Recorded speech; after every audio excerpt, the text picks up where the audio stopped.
अस्सलाम वालेकुम दोस्तों, कैसे हैं आप सब। मेरा नाम है खुरम शहजाद और मैं आज आपको बताऊंगा कि अगर आपकी सब डोमेन के ऊपर डायरेक्ट एडमिन में 404 नॉट फाउंड आ रहा है तो हम उसको कैसे फिक्स कर सकते हैं। सबसे पहले आप अपना डायरेक्ट एडमिन का यूज़र पैनल लॉगिन करें, फाइल मैनेजर में आ जाएं, public HTML folder,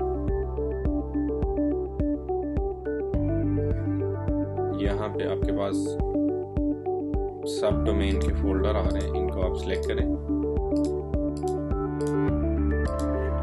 set permission, read, execute. तो ये परमिशन हो जाएंगी 755। इसको सेट कर दें, वापस अपनी सब डोमेन पे आएं और इसको रीलोड करें।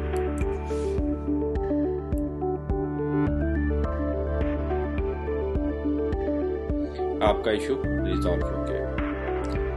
अब तक के लिए इतना ही। अपना ख्याल रखें। अल्लाह हाफिज़।